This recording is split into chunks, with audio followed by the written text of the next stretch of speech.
কি বলেন না কথা?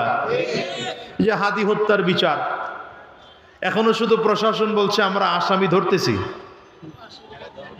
কি কথা বলেন না? এখন পর্যন্ত 21 দিনের উপরে হয়ে গেল, গুলি করা হলো, মানুষটাকে দাফন করা হলো, তাও প্রায় 14-15 দিন হয়ে গেল, এখনো তারা শুধু, আপনারা কথা বলেন না তো মুশকিল, এখনো শুধু আসামি ধরতেছে। কেমন করে ধরতেছে?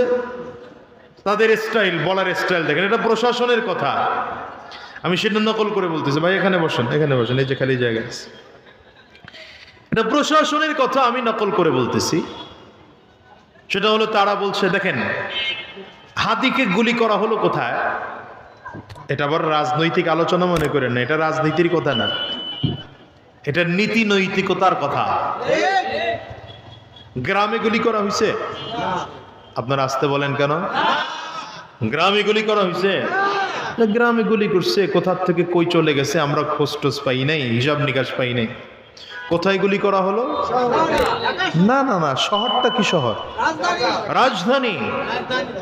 বাংলাদেশের নাভির উপরে দাঁড়ায় গুলি করা হয়েছে। কি কথা বলেন না?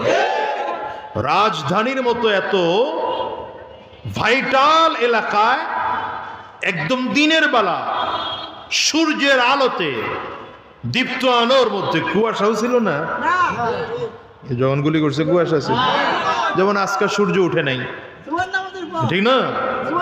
জুমার নামাজের পরে গুলি করেন, হাজারো ক্যামেরা ফাঁকি দিয়ে সেখান থেকে মিরপুর চলে গেল তার বাসায়।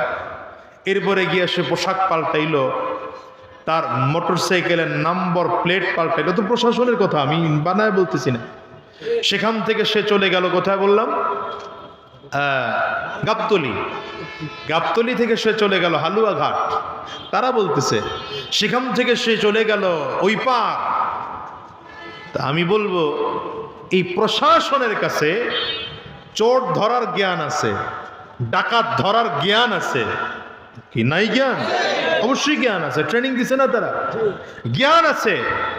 হাদিকে কে হত্যা করেছে এটাও চাইলে প্রশাসন 1 ঘন্টা অ্যারেস্ট করতে পারত, ধরা নেই কেন?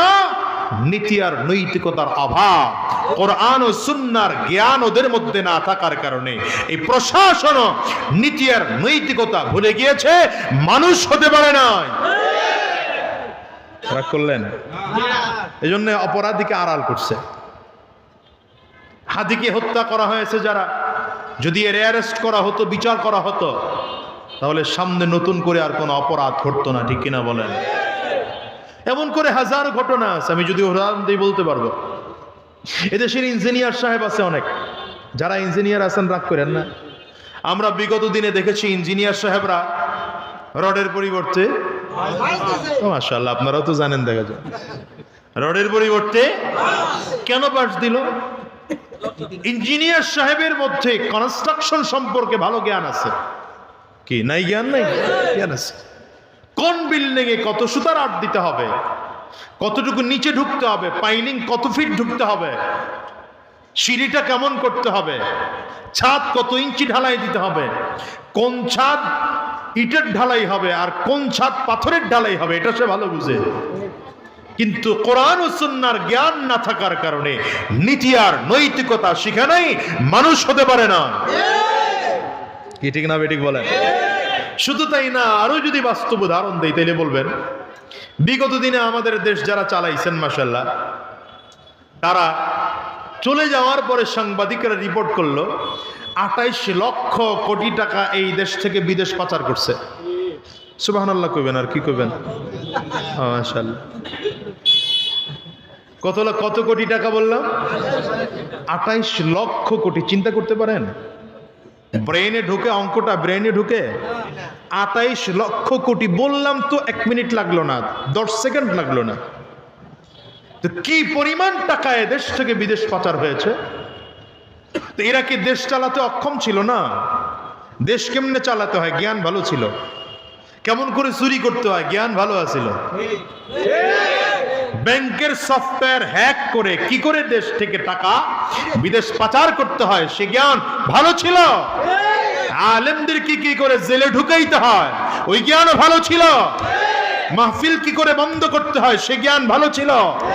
মসজিদ মাদ্রাসার আলেমদেরকে বাহির করে দিতে হয় কিভাবে এই জ্ঞান খুব ভালো ছিল। কিন্তু কোরআন ও সুন্নাহর জ্ঞান না থাকার কারণে এদের মধ্যে নীতিওতার নৈতিকতা ছিল না, মনুষ্যত্ব তাদের মধ্যে ছিল না। কি ঠিক না বেঠিক? অথচ আমি যদি বলি রাসূলুল্লাহ সাল্লাল্লাহু আলাইহি ওয়াসাল্লাম মদিনাতুল মুনাওয়ারায় গিয়ে রাষ্ট্রপ্রধান হয়েছিলেন, গভর্নমেন্ট অফ মদিনার প্রেসিডেন্ট ছিলেন আমার নবী। আমার বিশ্বাস হলো না? না বিশ্বাস হয় নাই? আমি মিথ্যা কথা বললাম তো হুজুর বলুক। কি হুজুর ভুল কথা বলছি? গভর্নমেন্ট অফ মদিনার প্রেসিডেন্ট আমার নবী ছিলেন না? ছিলেন না?